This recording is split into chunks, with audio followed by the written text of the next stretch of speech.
it's going to be a review of AEW's Double or Nothing 2025. Okay, so they actually have the show up on Triller, for everybody in the United States, to catch the replay. But was able to see it, so let's get right down to it. I'm not going to get into, the Amazon Prime and the technical difficulties and the VPN and all the other stuff that went on that weekend. But yeah, I mean, it was definitely better than Battleground. I know a lot of people were trying to push the idea that Battleground was better. I think a lot of that just had to do with, being upset that Ospreay didn't win the Owen Hart. This blows away, the NXT show, and that's the bottom line. But yeah, I mean, I think this was easily the best Double or Nothing, that they've done. So, and at the same time, a lot of people are saying that this is, possibly AEW's best show. I think it's up there. I think it puts it into that realm if it's the, definitely the best Double or Nothing that they've done. I mean, the only one that really would come close was 2019. But when you think about it, I just don't think 2019 had the kind of depth that 2025 had. But this is actually from Glendale, Arizona. This is the Desert Diamond Arena. They do about 8,200 in attendance. So let's get right down to it. And, they're in Arizona. I wanted to say that the sun looks like the sun is setting on Kevin Durant and his, journey to Phoenix. But we're going to get right down to it, man. The first match tonight, we have Mercedes taking on Jamie Hayter. This is the, the women's Owen Hart match. So they actually have the women open up the show. They have the men close the show. I think it was a pretty good idea. I mean, it worked pretty damn good.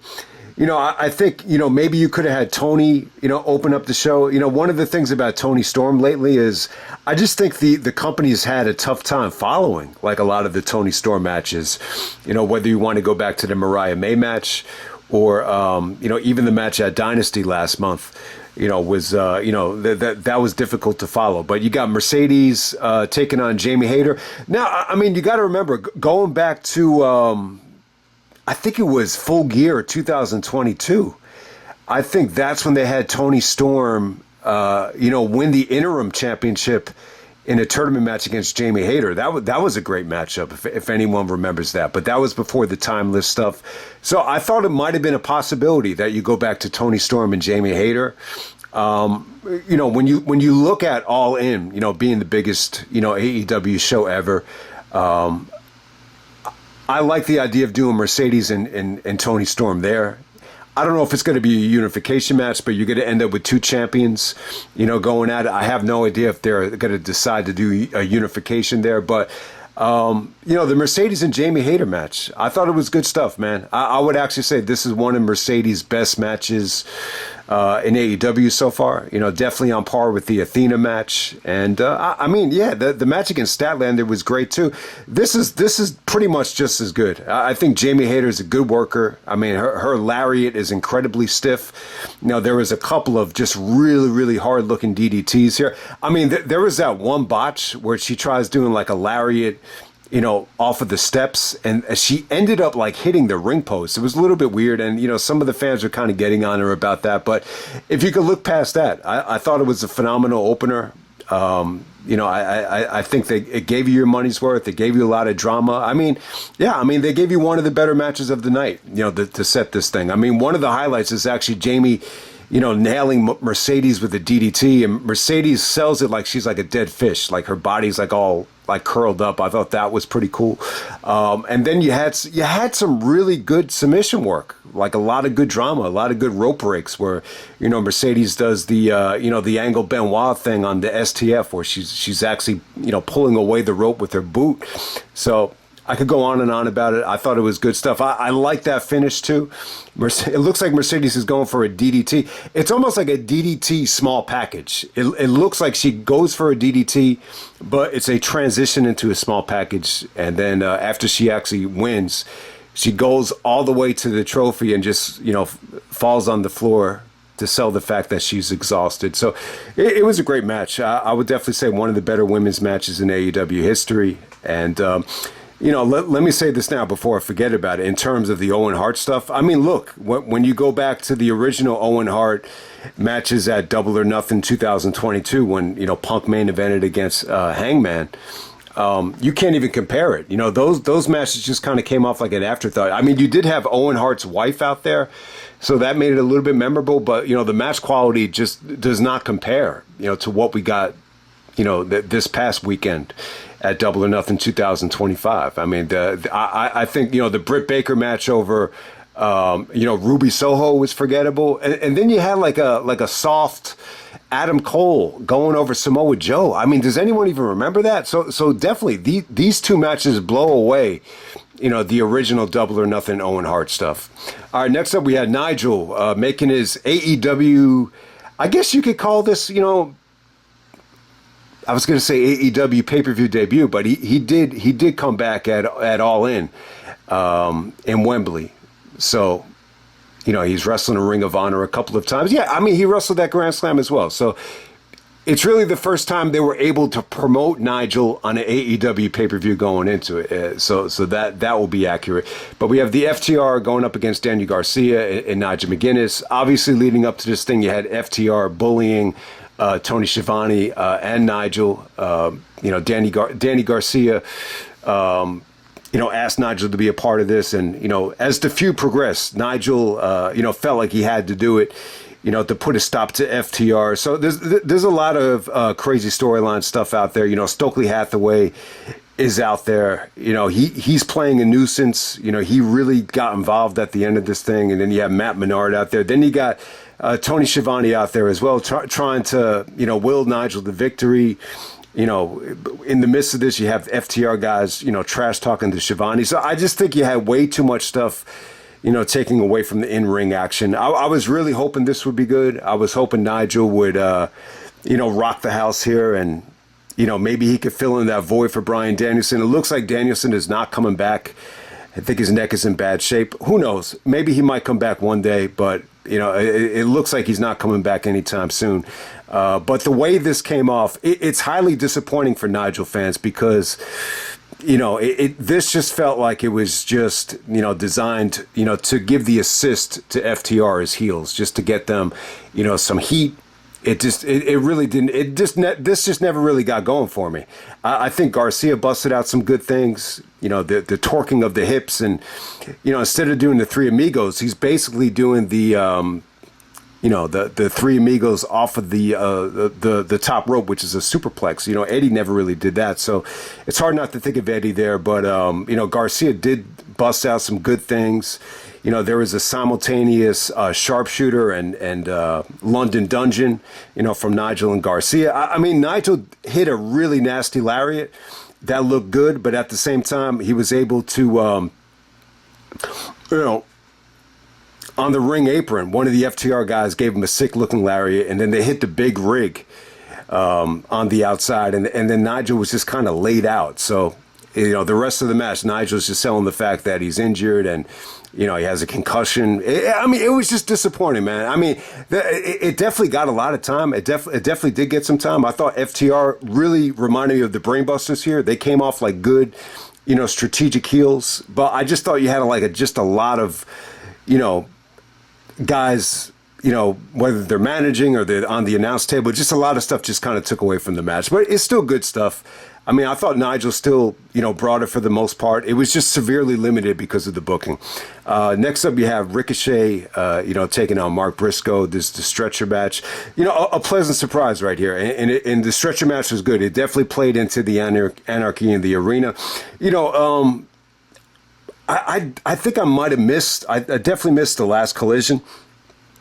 Before Double or Nothing, but I'm going to assume at the last second they added the stipulation to this, so this is probably just done at the last second when they were trying to, figure out how to book the anarchy in the arena. So Ricochet and Mark Briscoe is actually a stretcher match, and it was good stuff, man. I got to say, maybe one of the best stretcher matches that we've ever seen. I'm not going to say that it's better than Brock and Big Show. It's tough to compare it to that. We haven't gotten a lot of stretcher matches in the past. We got Shawn and Batista's another one. But, I mean, in terms of the brutality, in terms of the action, I mean, it was pretty damn good. Mark was doing some Sabu tributes out there, and yeah, I mean, it got pretty physical. I mean, Ricochet was just like bouncing, Mark into the gurney a couple times. Mark was bleeding like crazy. I mean, they did some creative things, out of the ambulance, with Mark sticking out the, one of the crutches, and then Ricochet looked really upset about it. But I got to say, fun match. Ricochet goes over. I thought the lighting, right outside of the stretcher because of the lights on the ambulance, gave it like a really, really prime time look with the lighting. It looked a little blue, but it actually worked really well. I mean, I thought it was good stuff, entertaining. Definitely the surprise of the night, I would say. I don't think this had like a lot of build going into it, and I'm going to assume that the stipulation was just kind of added at the last second. But yeah, I mean, good stuff for Ricochet. I think Ricochet's really, his heel turn is really worked out well. I think a lot of people. I'm not going to say that they don't like Ricochet. I think a lot of people found Ricochet to be kind of annoying, by some of the stuff that he does. He does the Jay-Z thing or the Jadakiss thing where he starts laughing. And a lot of his stuff, I think it got under people's skin. But, ever since he faced Swerve or wrapped up the feud with Swerve, I think Ricochet's really developed, into a good heel, a good personality. And I think he's shown that he's more than just a high flyer, since he's been in AEW, and this is just another good match from that. But the stretcher match was key though, because they left the ambulance out there, and it came into play during Anarchy in the arena. So really, really good booking there. Not the last we would see of Mark Briscoe. Next up, you had the Hurt Syndicate taking on the Sons of Texas for the AEW Tag Team titles. I thought this was pretty fun. Kind of the same, style of match that the Hurt Syndicate's had on pay-per-views since they've debuted, where, it feels like they're toying with their opponent. Even MJF was yelling at Bobby Lashley. He's like, "You're taking too long. You're taking too long. Use the Dynamite Diamond." I thought Sammy busted his ass. This is the, first Sammy Guevara AEW pay-per-view in a long time. I thought he busted out some nice things. Yeah, I mean, it was solid stuff while it lasted. I guess, the story here during the match is MJF and Lashley. It looked like Lashley was just going to, it looked like he was annoyed by MJF, but then as the match progressed, like he just wanted to prove to MJF that he didn't need his help and that he could just kind of, do his own thing, and just, I think he actually speared, Dustin through the barricade, and it made MJF happy. So, for the most part, Lashley and MJF, they got along after it looked like they were gonna, they were like a little bit annoyed by each other. MJF being out there, it definitely made it interesting. And then you have MVP on commentary as well. So there we go. But yeah, I would definitely say I think Lashley and Shelton. I think down the road, we got to find the team where it could feel a little bit more competitive. I mean, the match is still good. You still have Sammy going out there and busting his ass. Dustin can still go. So I think the match was still good, but it's probably the weakest thing of the night in terms of the competition and the back and forth and all that stuff. Next up, you had Okada taking on Speedball Mike Bailey for the AEW Continental Championship. Great stuff, man. One of the best matches of the night, whether it's the time and torture, kick. A lot of the kicks, like Okada cut him off with some beautiful drop kicks. Bailey, dodged the baseball slide and was able to do the springboard moonsault. That came off great. But yeah, Bailey was awesome here. He got some great extensions on his kicks. The ending sequence, with Okada, they were trying to tell the story that Okada is just a little bit too smart. And, any mistakes that Bailey was going to do by, kind of overdoing it with the shooting star presses or the Ultima weapons, Okada was going to be able to see that coming. And he was. At the end, he finally was able to dodge the Ultima weapon. It was able to hit the, the Rainmaker for the finish. So just good stuff. I mean, they put Okada over huge on commentary, like,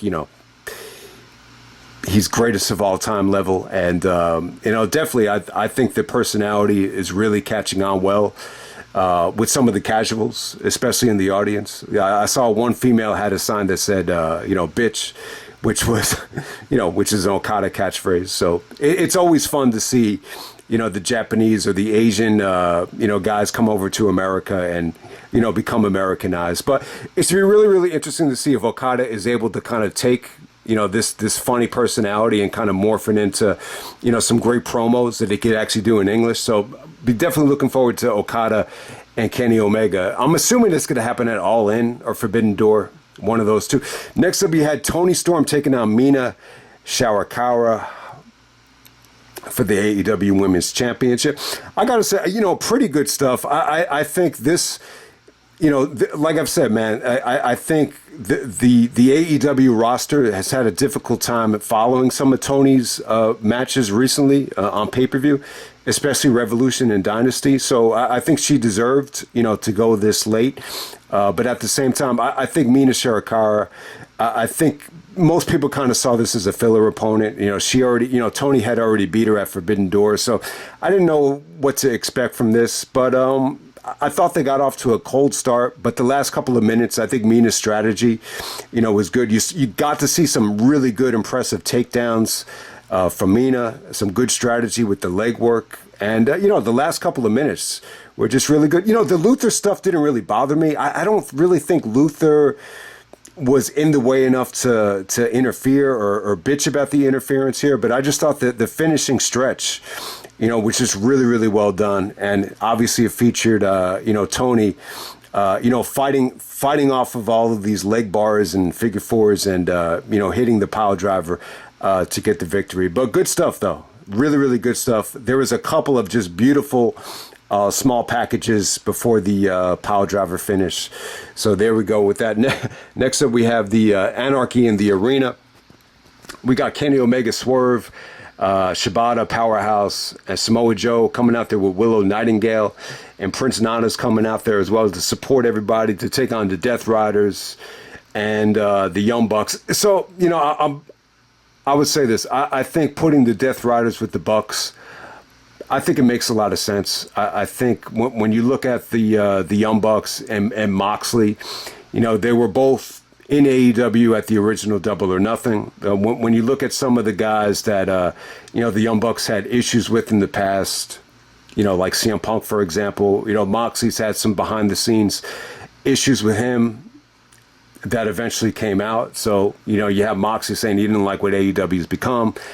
People hate the Young Bucks, for whatever the reason. It just feels like the Young Bucks, even though they're the ones that pretty much represent AEW, I just think we've reached the point with the Young Bucks where, just a lot of people naturally dislike them, for whatever the reason. So I think the teams made sense. Once again, I think it was an uplifting moment. I thought the finish was amazing. All right, so in terms of, the history of the Anarchy in the arena matches, I mean, when you go back to the first one, they didn't do one in 2019. So I think the first one was in 2020. And the only reason they did it was called Stadium Stampede. I think they did Jericho's team versus Omega's team. The only reason they did it was, they just wanted to kind of, get away from the ring because there really wasn't a lot of fans in the crowd. You remember you had like Vicky Guerrero out there just to be a supporting, fan. So that's why they did it. And at the time, I wasn't really crazy about it, especially the one in 2021. I felt like you had the fans back. You didn't need to do another, Stadium Stampede. Then in 2022, they did it again. That's when they had the music and, Bryan Danielson was in it. And that was an awesome match. That might have been the best one besides this one. Then they did it again in 2023, which I thought, got off to an awful start, but the last 10 minutes were just insane with the, the electrocution on some of the super kicks, if anyone remembers that. Kenny Omega and the Bucks, were in that match as well. I think they wrestled against each other. And then last year's, that almost felt like Once Upon a Time in Hollywood, mixed in with the Batman Six Flags, theme park stunt show, if anyone remembers that. Okada was in it, Jungle Boy was in it. They set Jungle Boy on fire. Darby was in it. There was a big Darby crash with Jungle Boy. So that was last year's. But I'm going to say by far, this was the best Anarchy in the arena. I mean, just very well executed. I mean, some people are going to bitch that, maybe it was a little bit too much, too many guys coming back from the dead or whatever, but it definitely gave you your money's worth. I mean, there's so much stuff we could go over. We'll be here forever. So let me just touch on the music. First, they started out with like this cheesy, 80s theme. I just can't hide it. I know, I want you.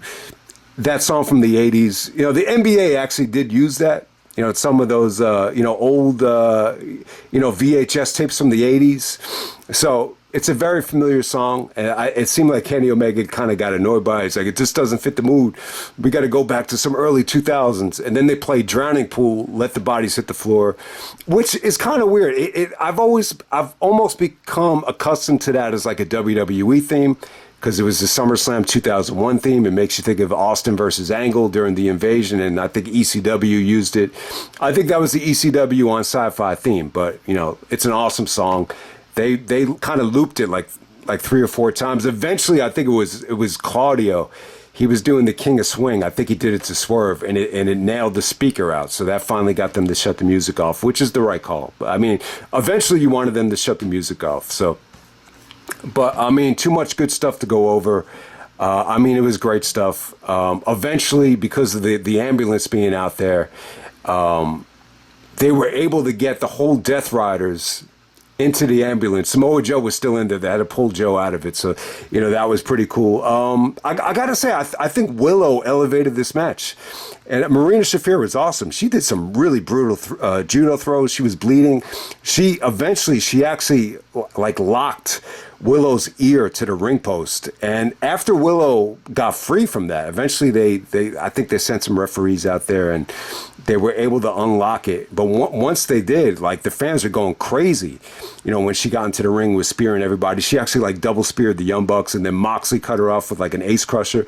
So that was awesome. And I got to say, Marina Shafir, I think it was great, man. So a lot of the people out here, man, or a lot of the wrestlers out here, whether it's like Marina Shafir, Willow, I would even say Hobbs, this is some of the best night. This is probably the best nights of their lives for AEW so far. But some of the stuff that Marina did with Kenny Omega, I thought was awesome. In terms of the wrestling, Omega was incredible with the Snapdragon suplexes. He did some great stuff there. The Bucks did a awesome looking.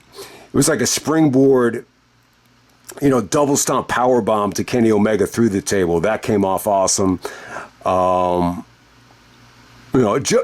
was in the crowd at first. He kind of came late to the party, but as the match progressed, man, Joe was doing his thing. I think he hit Moxley with a muscle buster, and it looked like he was going to choke Moxley out. But what is really going to go under the radar here is just how many near I want to say near falls, near finishes there were. There was a lot of them. So, they gave you a lot of crazy shit, but it's still really, really over delivered. And I got to mention about the Young Bucks. I almost forgot. They come out dressed up like they're from the Revolutionary War, like the Founding Fathers, that type of thing. So I thought it was entertaining. Entertaining as hell.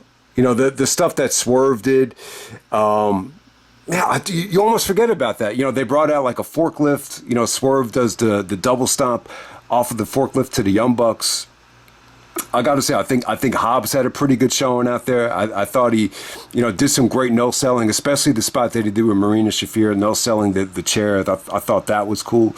But yeah, I mean, getting down to the nitty gritty of this thing, once they locked the Death Riders up in the ambulance.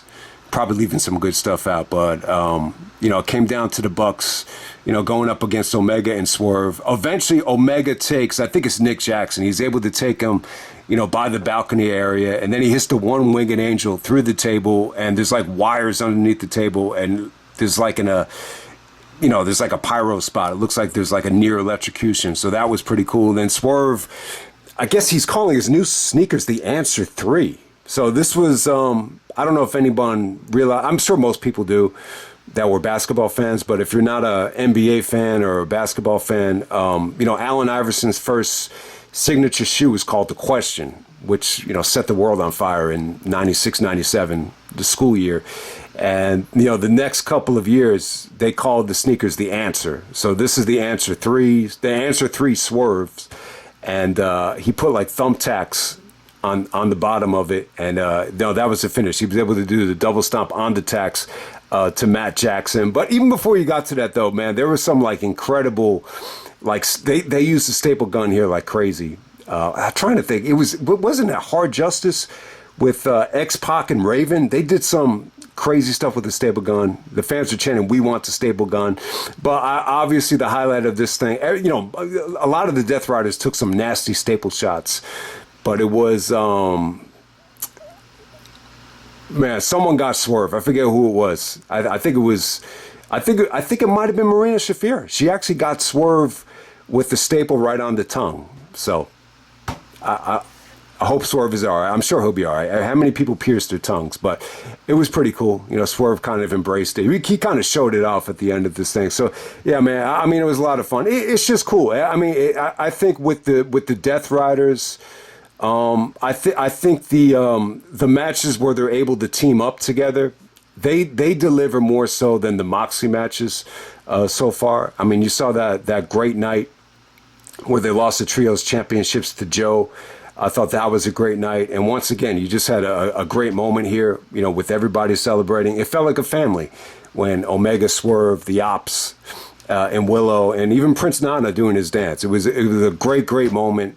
Awesome match. This is by far the best Anarchy in the arena. I would say this. I don't even think it's debatable. I mean, I don't think you could even debate that one of them is better. I mean, in 2023, when the Bucks and Omega did the super kick, you know, pyro thing, I mean, the last 10 minutes of that match were insane. But I just think the match as a whole, you can't compare it to this. You just can't. So to me, this is by far the best Anarchy in the arena match. If I could pick one that's close, I think it's the 2022 one.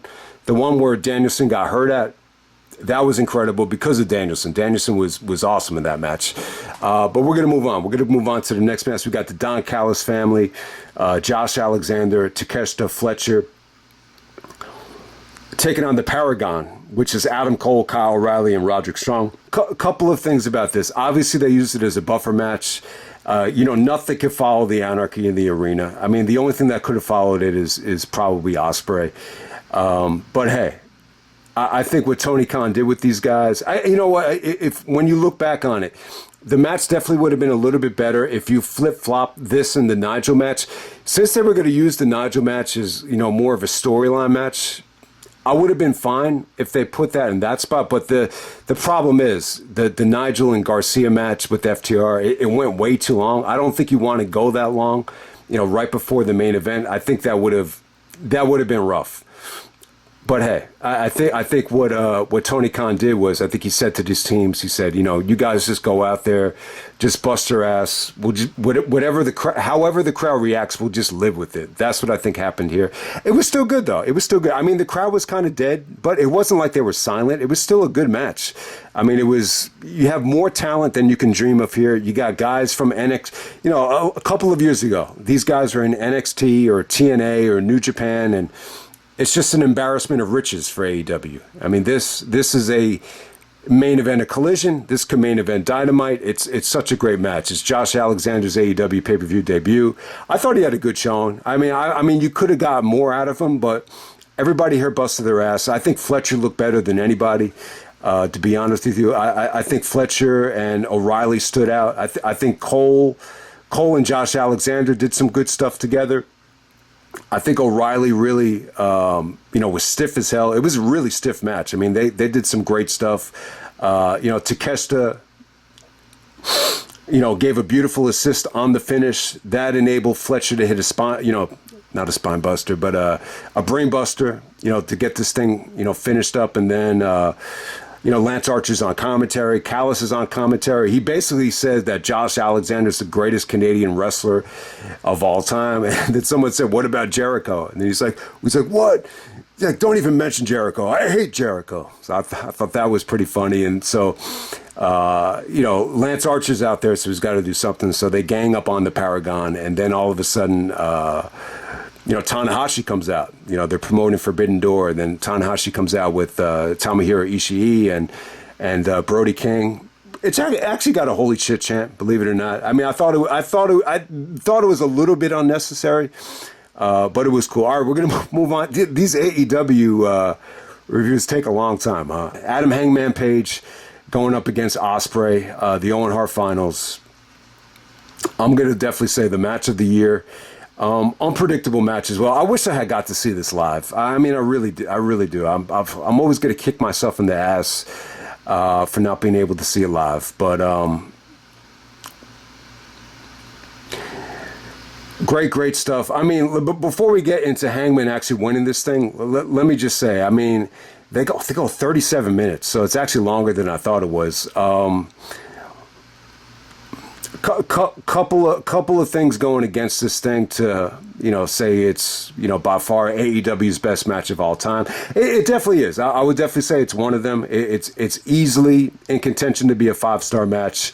Just a couple of things going against it before we get into the nitty gritty of why this was so fucking great. I'm going to say it's the match of the year. But it definitely felt like the crowd, had just watched a 4-hour show. It definitely felt like that. I think maybe a little bit too long, which is a good thing or a bad thing. I mean, look, I think, a lot of these New Japan, main events, this is kind of the length that they get. They give them more than enough time to go out there and do their thing. I think it had a great pace to it. So even though it was a little bit long, it was still really, really good. The length didn't really bother me that much. It was more, the crowd was good for the most part. I think anytime you have Ospreay, in this spot, naturally this is where you want it to be, because the rest of the card just has a very difficult time following Ospreay, which has been the theme over the last year or so. You got Ospreay in the right spot, but yeah, definitely. I think it was a little bit long. I think the crowd felt a little bit drained. I mean, it was a little bit botchy at the end with the table thing. You wish the table couldn't have break. But besides that, man, it was awesome stuff. I think, Hangman always delivers, so does Ospreay. So you put these two guys in the same ring together for something that's important. It's the equivalent of pretty much winning the Royal Rumble in AEW. So a lot was at stake here. But yeah, I thought the chemistry was great. I thought it was very physical. I thought it was stiff. Hangman was really annoying Ospreay with a lot of the forearms and the palm strikes. So yeah, it was very physical. And then you got to see Ospreay, get a little bit annoyed and a little bit frustrated, and some of the fans started turning on Ospreay because he just started to get very physical, with Hangman. But, if anyone got to see Dynamite, the opening segment of Dynamite, you'll learn that Ospreay wanted to test Hangman. He wanted to test his love for AEW, and that led to a great promo with Swerve as well, where Swerve still doesn't trust Hangman. So yeah, I thought maybe this is setting up for a big Ospreay heel turn. I think if you had seen the opening segment of Dynamite, the follow-up Double or Nothing, it really feels like it's more of a Ospreay just testing, Hangman's character than anything. And he ended up saying, I've tested the hell out of this guy, and he kept on coming back. And believe me, he loves this place, and I think he is the guy. He might be the one to, even Ospreay said, he might be the one to do it, to take the title. So it was great stuff. But in terms of the wrestling, I thought it was great. I mean, there's so much stuff we can get to.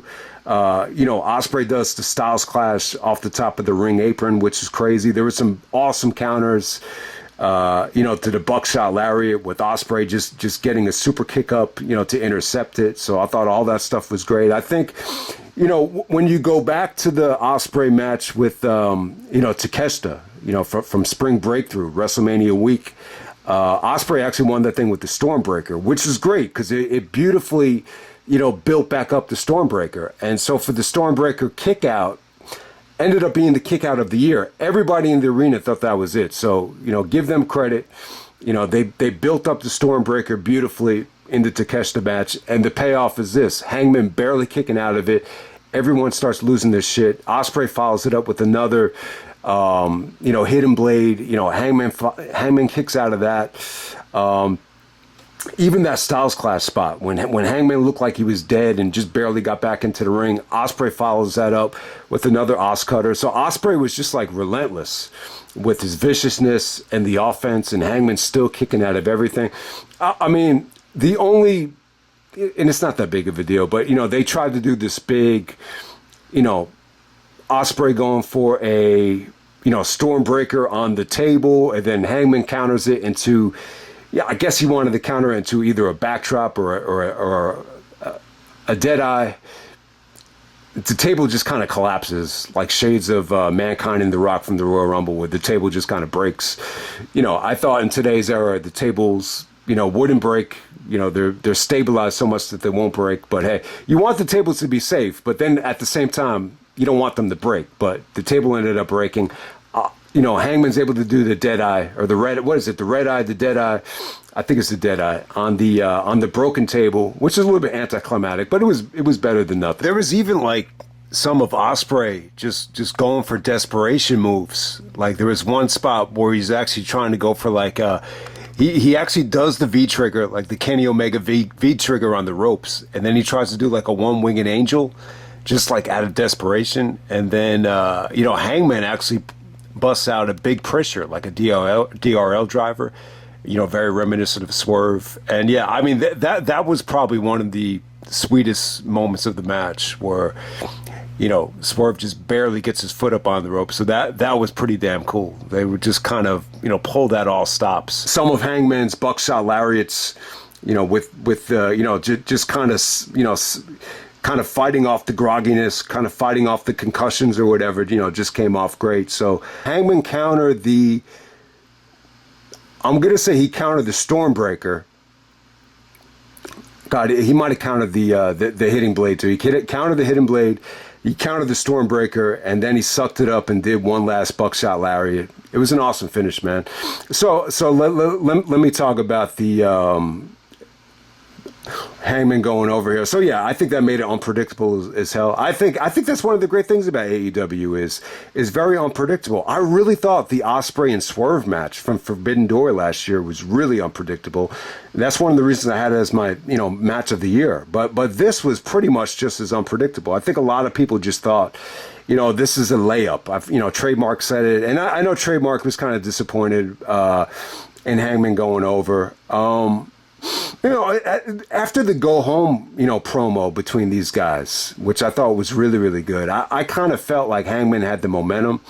I think when you look at the video package here, it's very much about all the Swerve stuff and all the sins, and winning back the world title to kind of, right all the wrongs and everything. So it definitely did make sense in terms of the storylines. But in terms of Texas, I think it makes a lot of sense. I think if you can look at it in terms of, this is AEW's biggest show in the history of the United States. And, they're trying to fill a baseball stadium where the Texas Rangers play. It's not going to be easy. So, it probably would feel a little bit weird to have, someone from the United Kingdom, be the main attraction for a show in Texas. It's almost like, why would you have someone in Texas try to be the main attraction for a show in Wembley? I think that's a tough sell as well. So in this case, I think you could kill two birds, with one stone. So, really, you could have Hangman, main event the Texas show. I don't know if Hangman's going to go over. I'm assuming that he will. He might go over Moxley. And, that might lead to a rematch at Forbidden Door with Hangman and Ospreay. I think that's possible. You could have Hangman come up short, and then you have Ospreay, main event Forbidden Door. So I like the fact that Forbidden Door is the Wembley show. I think the fact that Forbidden Door is in Wembley, you probably have access to a lot more guys from New Japan, a lot more international talent. I think that makes a lot more sense than, having Forbidden Door in Texas, so to say, which is a little bit more difficult in terms of the travel. Multiple flights probably for a lot of, Japanese talents. But hey, I thought the match was incredible. I think, we're looking at Ospreay and Swerve and Hangman, all trying to figure this out in terms of, working together. And I know Ospreay's taking on Swerve, this week. So looking forward to, seeing how that's going to play out. But hey, man, I wish I could have got this up a little bit sooner.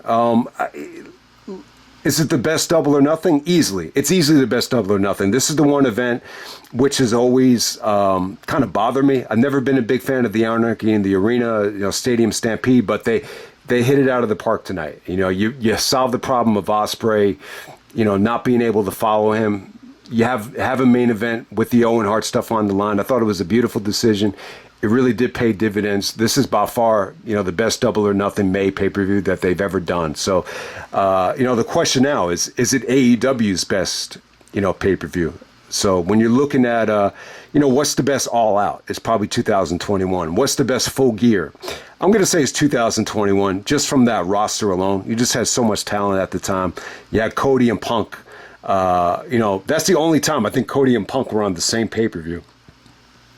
So, yeah, I would go with All Out, Full Gear 2021. In terms of Revolutions, I mean, you could really argue every single Revolution. I think Revolution's been their best pay-per-view. But if I'm going to pick one, I'm going to pick 2024, which was the Sting pay-per-view with Ospreay and Takeshita. So, and then, I know Tony Khan thought Dynasty should be in that class. The first Dynasty, I would disagree with that. I think that was good. It probably had the match of the year on it with Danielson and Ospreay. But I don't think Dynasty should be in contention for best AEW pay-per-view of all time.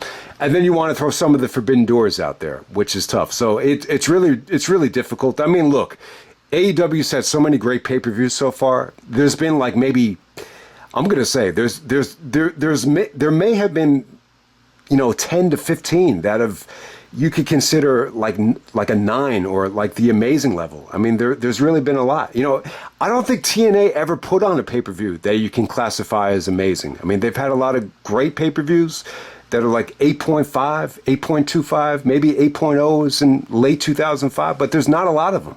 So it's amazing, what AEW's done so far in terms of, just the pay-per-view quality. But yeah, man, that's pretty much it. I think the review's gone long enough. I didn't want this to go that long because it's a little bit late. But yeah, it should definitely be a good summer.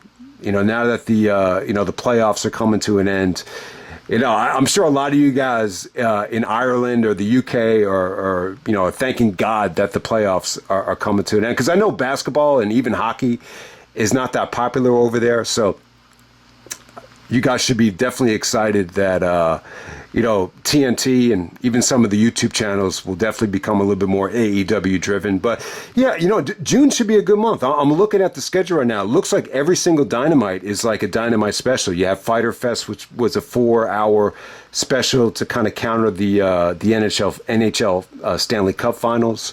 And then I think you had, Summerfest, which is Swerve and Ospreay were going to main event that. Or the summer blockbuster, excuse me, not Summerfest. What was that? Jeremy Piven from Entourage said that.